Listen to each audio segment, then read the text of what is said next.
Quit telling me to stand by, JJ. No. Sorry. You're going to start seeing some workplace violence. And how? Feel the hate crime coming. Hey, everybody. I'm Shane. I'm Chris.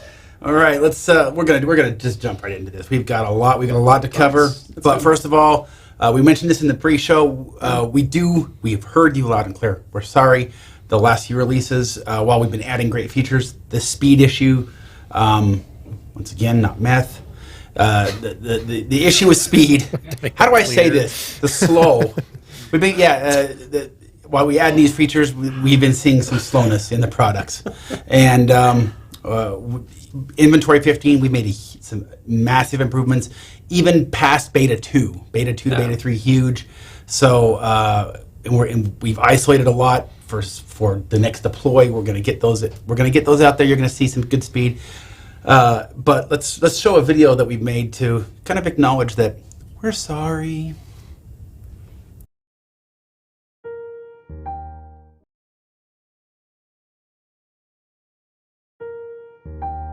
Some things are better in slow motion. The strike of a lighter. A lightning storm. This horse with your average sysadmin on top. Or a massive trash fire set to Chopin's Nocturne in E-flat major. Here at PDQ, we recognize that going slow is for scotch, not for software. And in that regard, we may have dropped the ball a little.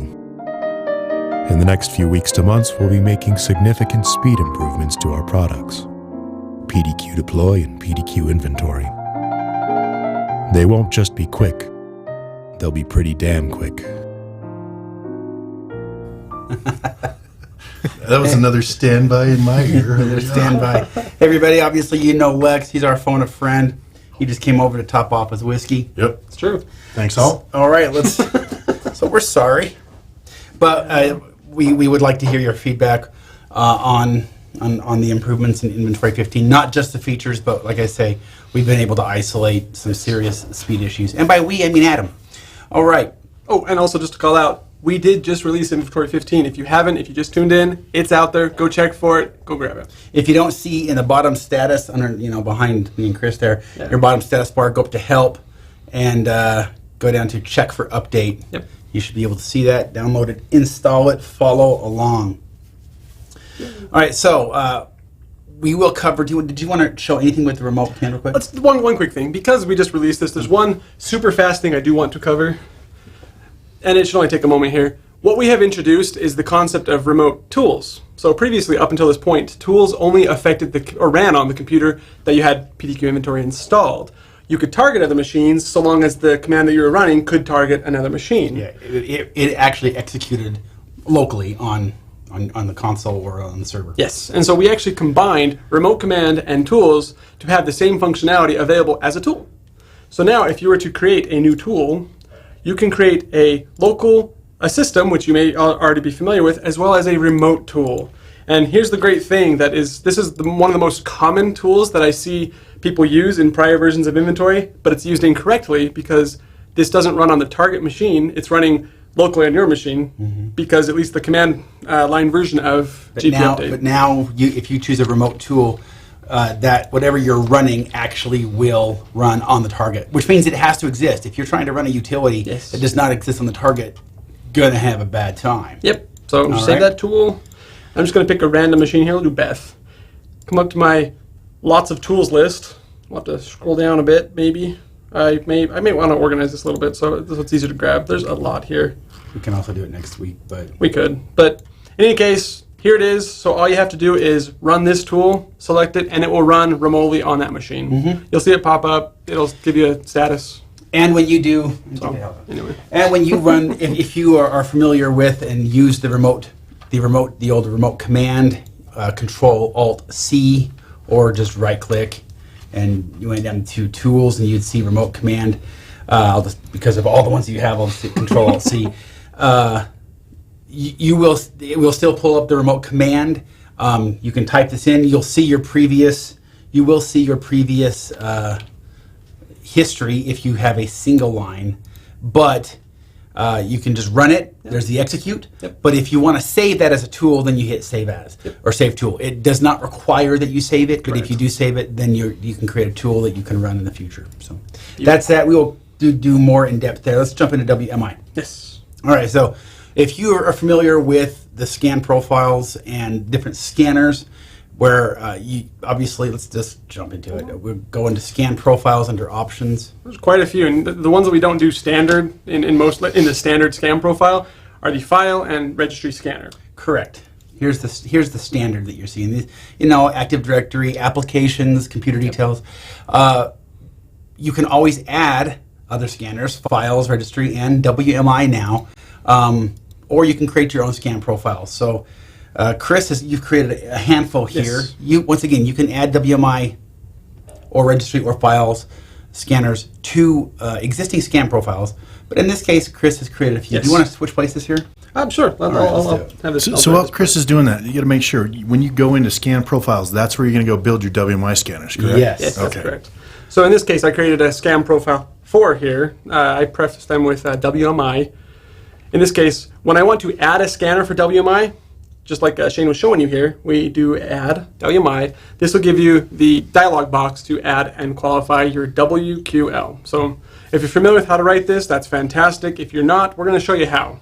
Yeah. And I want to call out that the scanner name that you choose here is impressively important. I'm important. Yes. Well, you can. I don't use spaces. You can, but I don't use spaces in there. He follows better rules than I do.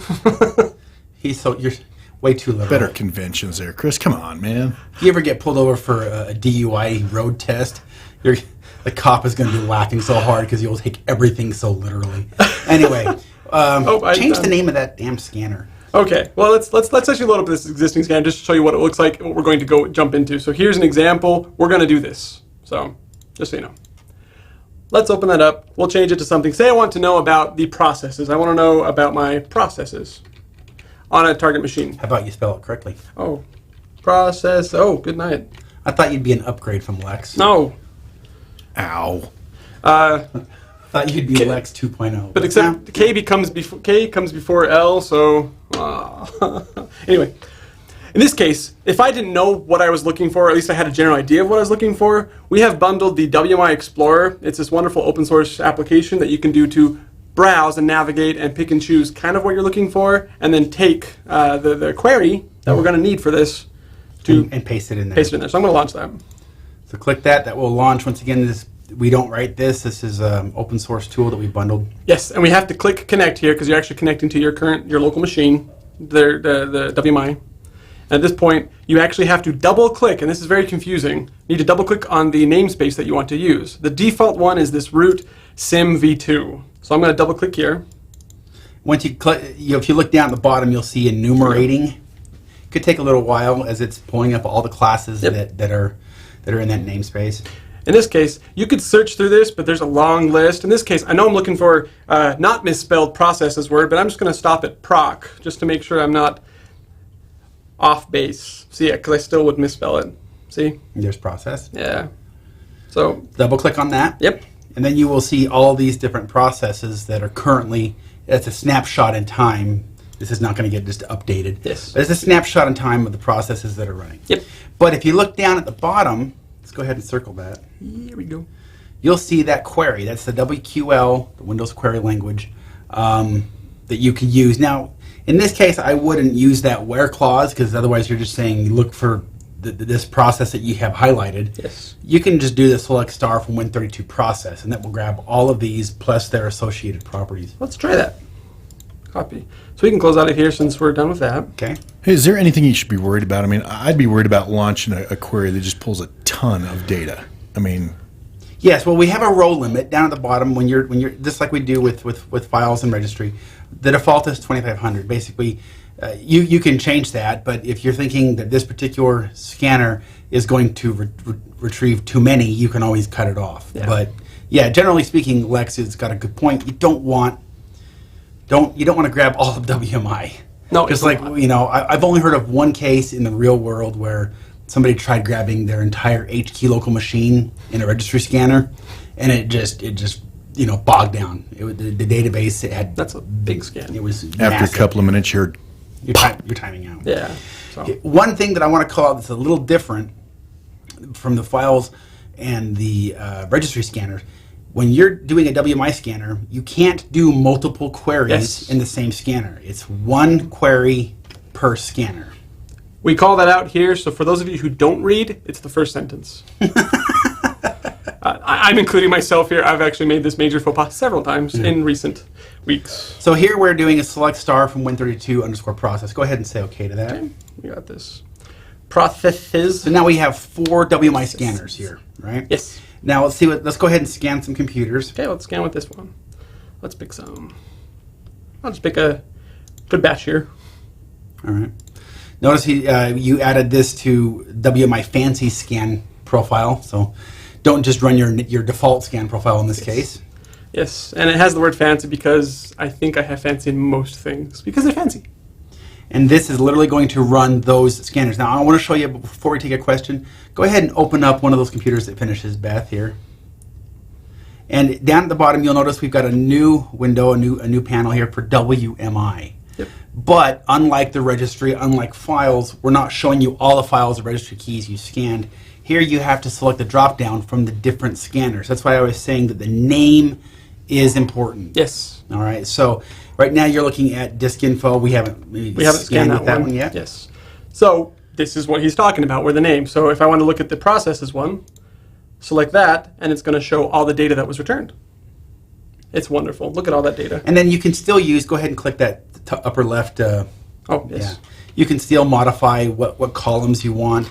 And we'll show you some different ones. If you don't want to do a select star and just want to select specific columns to return, that's fine too. We'll cover that. Do we have a question though? Dear Shane and Chris, is the WMI scanner good for dynamic data or more static data? For example, I've been pulling SystemStabilityIndex from Win32 reliability stability metrics, and that updates and makes a new record every hour.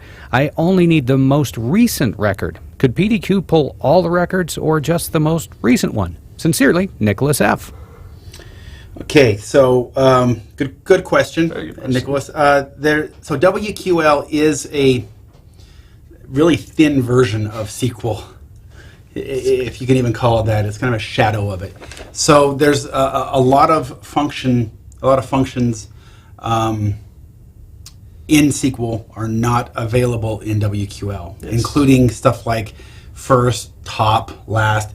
In SQL, you would just say, pull the last record. And here you might, I don't know off the top of my head, there's a sort, I believe. So, and I believe in WQL you can specify to return only one record. I don't know off the top of my head. We'll have to look that up. But you could in your WQL, I believe there's a sort, and then just say return one record based off of ascending or descending, I believe. You would have to do it that way to grab the last record. If you're going to grab all of those, you're probably going to fill up your database, or at least fill up that table fairly soon, because it's going to be keeping a history of all of those. So at that point, you could certainly collect all those and then have a report that only grabs the last one. But doing it in the scanner, we would have to get back to you. Yeah, I'm not. WQL is, like Shane was saying, really slim version of any query language here. So I'm sorry, no, there's, it's a monster. Sorry. okay. So I'm not sure if that's available. If it's not, sorry. You might be able to gather that some other way, but in any case, it's there. Yeah, if our automation team is watching, Nate Kolbster, if you guys could capture that and we'll look, see if we can't find a way to do that in the scanner. Once again, you can grab that data and then manipulate it with your SQL reports just fine, but to specifically grab only the last record each time, we'd have to look that up. Yep. Yeah, sure. JJ wants another question.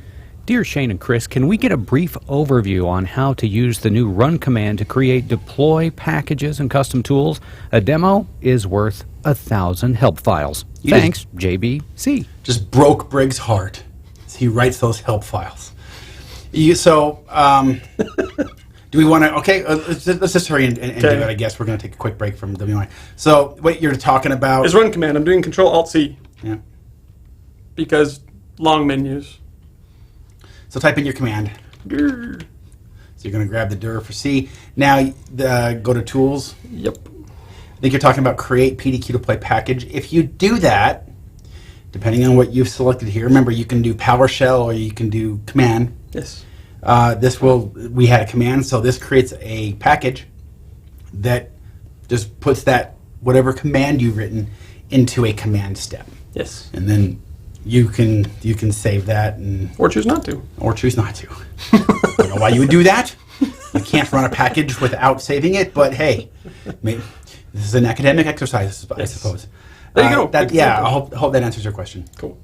All right. What I want to do is, I'm not sure. I haven't looked at all the scan profiles you have. We showed the select star. Yes, we did. Let's show where we only want to grab a couple of specific columns. Like, Okay. We noticed there's so many columns in some of these classes, so many properties. Absolutely. Property translates to a future column. Yes. Let's just grab a few of them. We can modify this processes one that we just created to change it from select star if we want to do that. Okay. So we have all the column headers here are the properties that we're grabbing. This is what we want to pick. So in this case, for example, caption is actually capturing the name of the program. We can get command line to find out Okay, so let's more do about those. it. So we're going to grab caption and command line. And for convenience, you can edit the scanner directly from the WMI page here in the computer window. So you can actually hit edit scanner, and instead of doing select star, which grabs all available fields, we're going to do caption and command line, right? Yes, and don't forget that when you are calling out in SQL or WQL, when you are calling out specific columns, you need to separate them with a comma. Yep. A space is not required between them, but no comma after the last one and a space for sure. Yep. So notice we have one where it's just saying grab the caption and command line. That's right. all we want. Yes. Okay, go ahead. Here you Now, notice what just happened here. We've already scanned, and go ahead and highlight that since you're near to the keyboard. We give you a little warning saying, hey, this scanner has changed.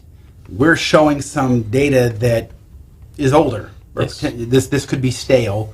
So run this again. I do want to call this out. Try to make sure you've got your WMI scanners dialed in before you start creating reports and collections.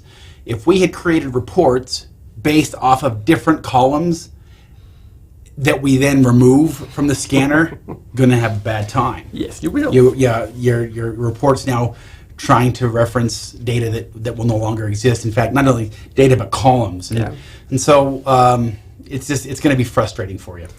So go ahead and let's scan it with this again. That's good call. Fancy. Fancy is my fancy scan, as I pointed out. One thing to note also is here we didn't change the class that we were scanning from. We just went from select more columns than we needed to select columns that we already scanned. So even prior to scanning it, even though we got the warning saying that, hey, you changed, it might be stale, the data was still there that we had previously scanned for with those columns that we were looking for. That's because we didn't change the class. If we had changed it and pointed that scanner to a different class, we wouldn't have had that because it just would have waited, the data would have been stale until it scanned and got entirely new results to replace this data.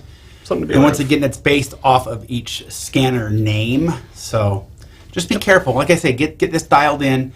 I want to show. I want to leave processes because we do have. I mean, we grab processes natively. Yes. Let's grab something else because I want to create. I want to show them how to create some reports. Okay.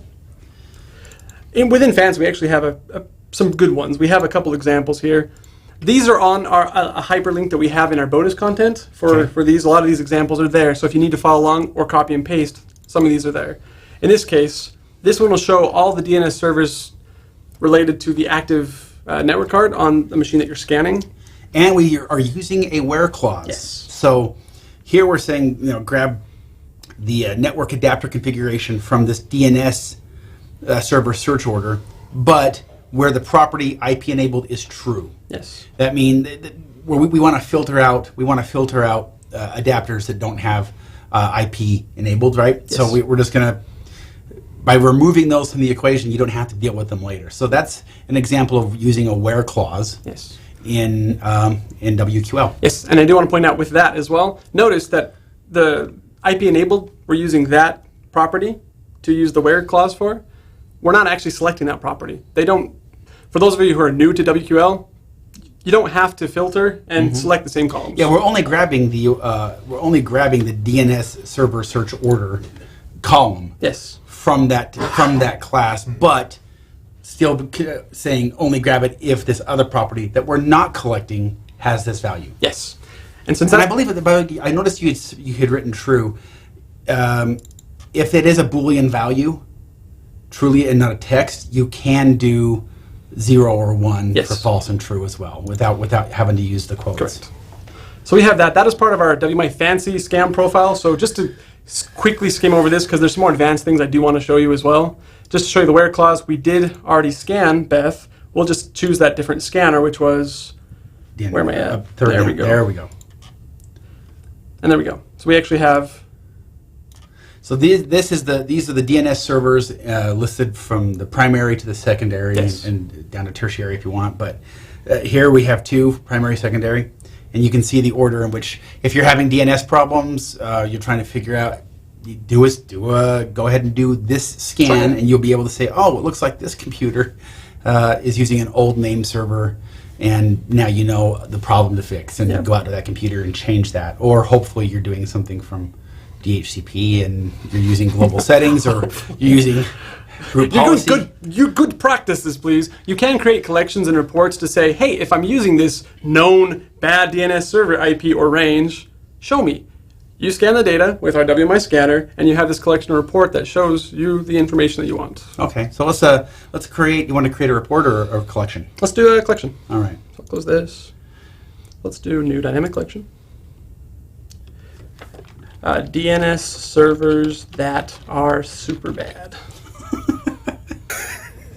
Where do you come up with these names, Chris? I smoked so much crack in this time.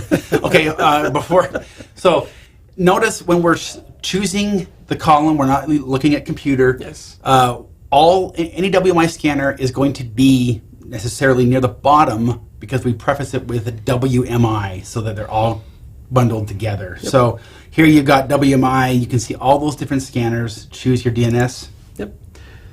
And then you will see those columns that you've grabbed. In which case we only grabbed 1, so there's only 1 here that we care about. We need to know if it contains a certain value. I don't remember those numbers, but I know they contained 172. So until we modify this further, that's what this is going to be. Hit OK. You could also do starts with, but actually no, because it's delimited by a comma. Yes, and so here we go. Here's the ones so far that have been scanned that have that. We'll open up Beth, and we can do a double check here and say, does it contain that? Oh my goodness, it does contain it, and you are good to go. Mm-hmm. In this example, if you know the IP address of an old DNS server that has long since been retired, you could actually just search for that IP address, find those computers. You've helped solve the problem. What if it ends in 172? Would that catch it? Yeah, contains is the equivalent of doing Either pure way. SQL of doing percent value percent. So which starts is just, with would be a better. Well, now If you're starts looking for that. starts with wouldn't work in this case because the values there's two values delimited by a comma. You could use regular expression if you Yes, want, that's the way to go is regular expressions. or do contains, and that will help you nail it down. Or if you're doing wildcard, patterns work. So don't have to be too advanced. So I do want to show some more advanced Okay. WMI scanners. Here is one. Notice it's super fancy. You might get that from the name. We'll edit that. Super fancy. We'll edit this guy as well. One thing I want to point out in this guy, this is for the Intel Management Engine information, for those of you that have this information on your system, but I do want to point out this right here. Yeah, we have added a default value of the most common namespace, which is SimV2.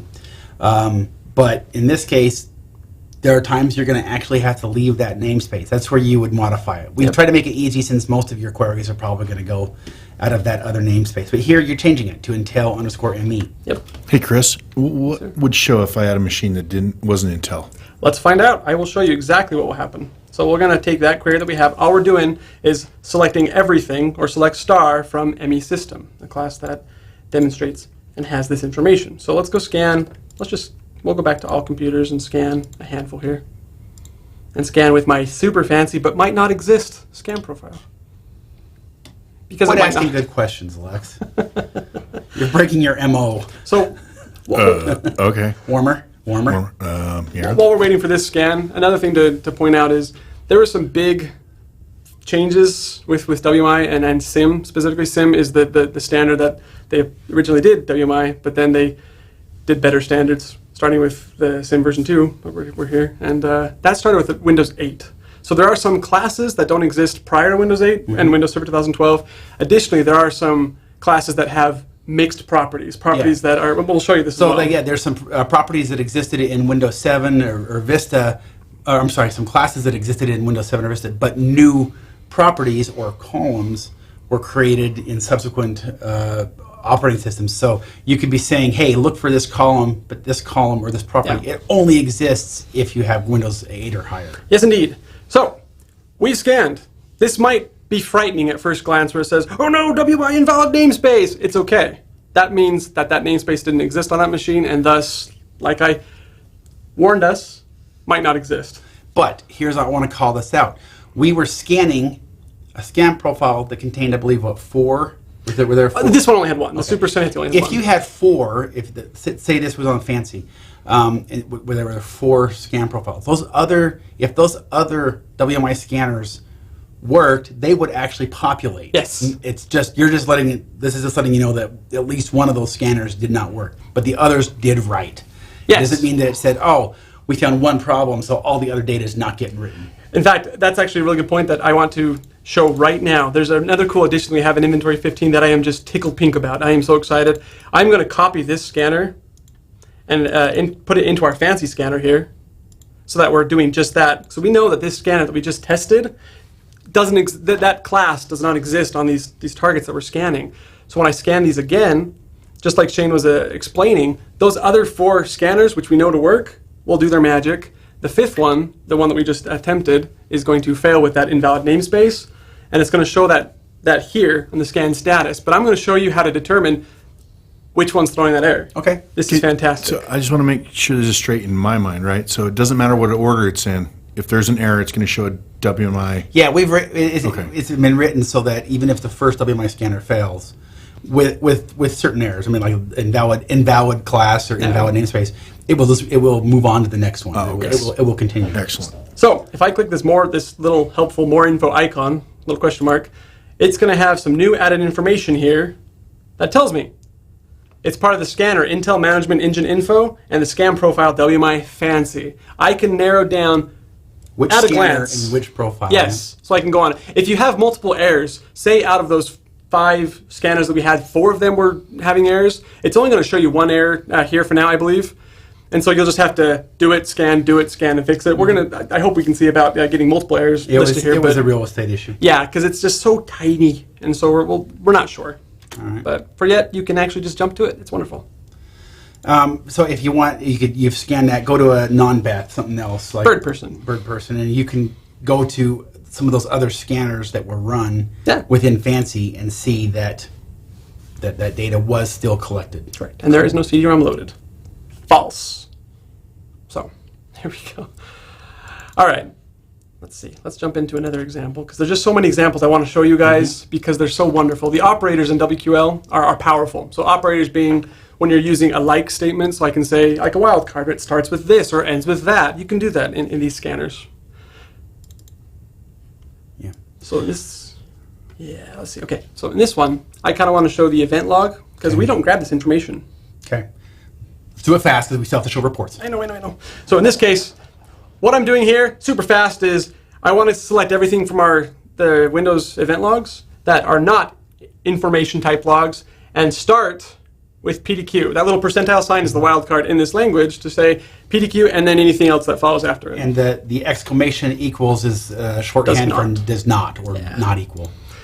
This guy, which we already have another process one I wanted to explain, same thing, wildcard. So we just have this little wonderful, starts with CHR. So if I scan machines with this,